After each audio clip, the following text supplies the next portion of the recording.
S. B_NST. It was April 2025 when the call came in. The cold case unit was reopening the Thompson file. 10 years had passed since that rainy November night when Emily Thompson vanished. Her body was found in the woods, just off Highway 57, 3 days later. No signs of struggle, no obvious trauma, just a single gunshot wound to the back of the head.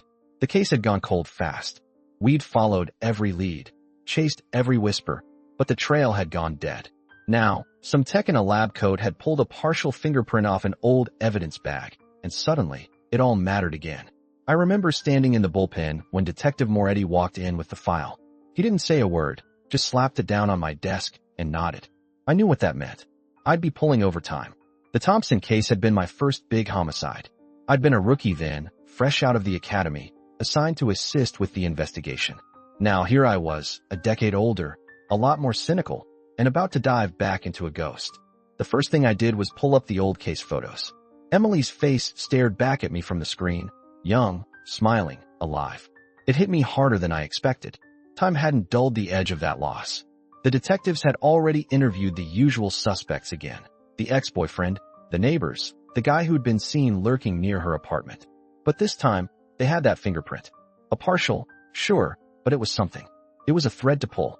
I spent the next week going over every statement, every piece of evidence, every note I'd scribbled in that old notebook. Somewhere in those pages, the answer was waiting. I just had to find it.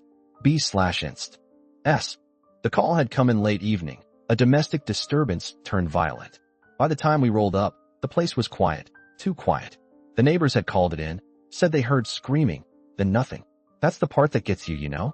The silence after the storm. We breached the door with the SWAT team flanking us. Inside, the living room was a wreck. Overturned furniture, shattered glass. Blood smeared on the wall like some bad abstract painting. And there, in the corner, a woman huddled, eyes wide with shock. She didn't say much at first, just pointed a trembling finger toward the bedroom. That's where we found him. Richard Ferris, 50, ex-Marine, ex-con, ex-husband. He was sitting on the bed, calm as you please, holding a kitchen knife. Not the kind of calm you expect from a man who just stabbed his wife. No, this was a different kind of quiet. The kind that tells you the storm's not over yet. I remember the way the air smelled, copper and sweat. The way the light from the hallway caught the edge of the blade just right. Ferris didn't even flinch when we told him to drop the weapon. Just looked at us, like he was waiting for something. The detectives would later piece it together. Ferris had a history, violent tendencies, restraining orders, a rap sheet longer than my arm. But that night, in that moment, it was just us. Me, the knife, and the weight of what was about to happen. I've seen a lot in this job, but there's something about a man who's already made peace with the worst of himself that sticks with you. Ferris was that kind of man. And that's why, even before the forensics came back, I knew he was our guy. S. Benderfinesty. The radio crackled to life, pulling me out of my thoughts. Dispatch was clear. Richard Ferris was in the wind, and we had a lead. The Major Crimes Unit had tracked him to a rundown motel on the edge of town, the kind of place where the neon sign flickers like a dying heartbeat and the smell of stale smoke lingers in the carpet. I adjusted my vest, the weight of it a familiar comfort. The air was thick with the kind of humidity that makes your uniform stick to your skin. I could feel the sweat trickling down my temples, but I didn't wipe it. Not yet. The team assembled quickly, federal agents in dark suits, local deputies in uniforms that had seen better days, and a few seasoned state troopers who knew this kind of chase like the back of their hand. We moved like a well-oiled machine, even though every muscle in my body was tense. The motel was a maze of narrow corridors and dimly lit rooms. The fluorescent lights buzzed overhead, casting long shadows that seemed to shift with every step. I could hear the distant hum of a TV from one of the rooms, the muffled laughter of a sitcom playing on loop. It was surreal, the normalcy of it all, contrasted with the adrenaline coursing through my veins. We split up, covering the perimeter. I took the back, my boots crunching on gravel as I moved. The wind carried the scent of gasoline and something metallic, copper, maybe.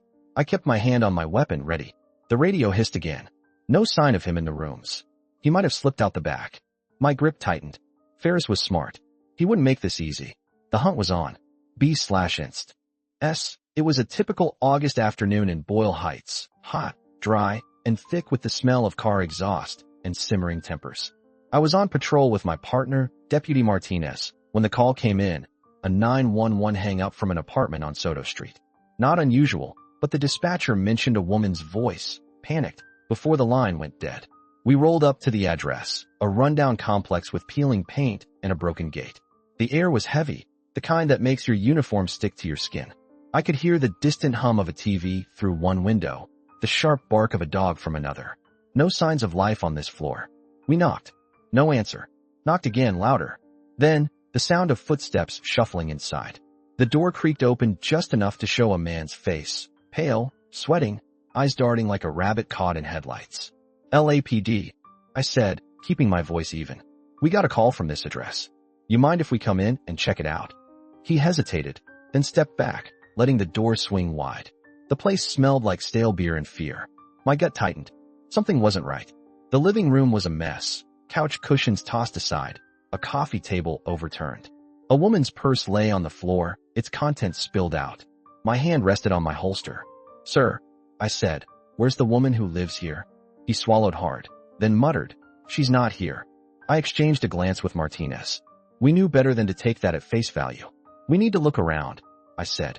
His eyes flickered to the hallway behind him. That's when I saw the blood. Just a smear on the wall, but enough. My pulse kicked up. Richard Ferris, I said, pulling my cuffs free.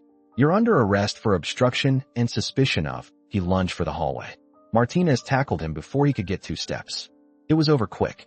The woman was found in the bedroom, bruised but alive. Ferris kept his mouth shut the whole ride to the station. Sometimes, that's how it goes. The heat, the silence, the way the air feels before a storm. You learn to read the quiet. And in Boyle Heights, the quiet is never good. Out. I remember the drive back to the station with Ferris in the back of the cruiser. The radio chatter was quiet, just the usual dispatch calls, someone's stolen vehicle, a domestic in progress. But my focus was on the man in cuffs. He hadn't said a word since we'd left the crime scene. Just sat there, staring at the seat in front of him, like he was trying to memorize every crack in the vinyl. Inside, the booking process was routine, but there was a weight to it. The clerk at the front desk didn't even blink when I told her the charge, murder. She just nodded, handed me the paperwork, and got to typing. Ferris stood there, still silent, while we took his prints, his photo. The camera flash made him squint, but his expression didn't change. I could feel the other deputies looking, not at me, but at him, wondering, like I was, what kind of man sits in the back of a squad car and doesn't even ask why. The holding cell smelled like sweat and stale coffee. I watched Ferris sit on the cot, back against the wall, knees pulled up.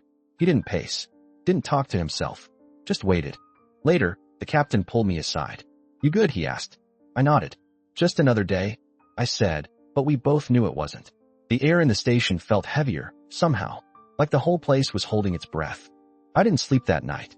Kept thinking about the way Ferris had looked at that seat in the cruiser.